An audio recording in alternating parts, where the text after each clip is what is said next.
What does it take to rebuild a life from a single crumpled $20 bill and a heart full of scars?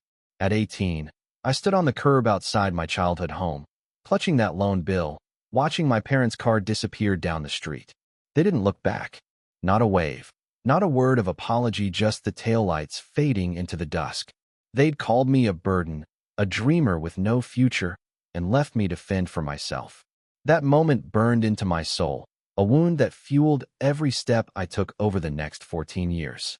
My name is Lena Carter, and this is the story of how I turned their abandonment into my victory and how they came crawling back when their world collapsed. The first night was the hardest.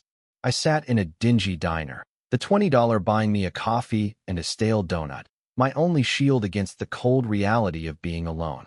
The waitress, a woman with tired eyes and a kind smile, slipped me an extra donut when no one was looking.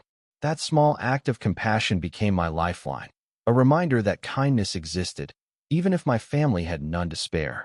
I vowed then to prove them wrong, not out of spite, but to show myself I was enough.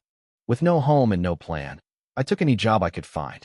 I scrubbed floors at a motel, waited tables at a greasy spoon, and saved every penny. Nights were spent in a shared room at a hostel, where I taught myself coding from free online tutorials on a borrowed laptop. My fingers ached, my eyes burned, but every line of code was a brick in the foundation of my new life. I wasn't just surviving, I was building.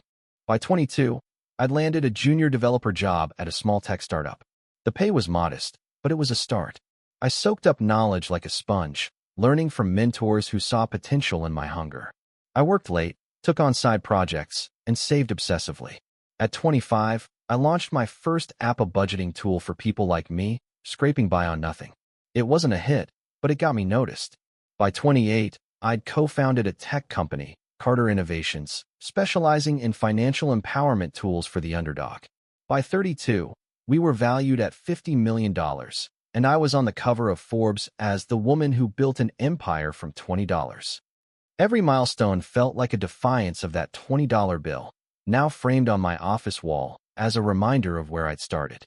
But success didn't erase the hurt.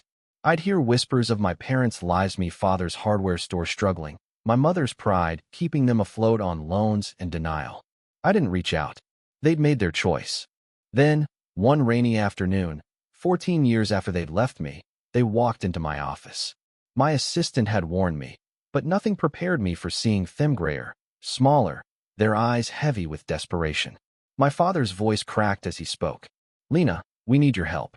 The store is failing. We're drowning in debt." My mother, always the stoic, added, "You're our only hope."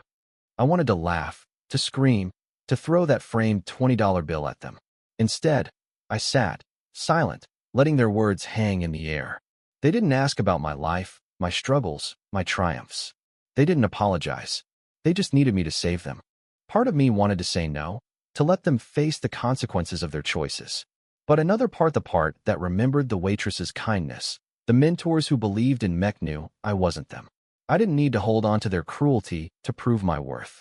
"I'll help," I said finally, my voice steady. "But not for you. For the employees who'll lose their jobs if the store closes. And there are conditions." I laid out a plan. I'd invest, but they'd step back. I'd bring in my team to modernize the business, streamline operations, and turn it around. They'd have no say, no control. They nodded, defeated, and I felt no joy in it, just resolve.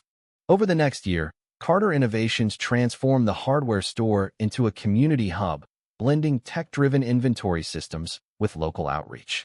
It thrived, not because of them, but because of the people who worked there and the community that rallied around it. My parents got their lifeline, but I got something more: closure. I didn't forgive them, not fully. Some wounds don't heal.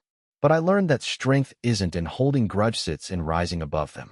That $20 bill still hangs on my wall, not as a symbol of their betrayal, but as proof that I could build a life from nothing. And in the end, I didn't just save their business, I saved myself.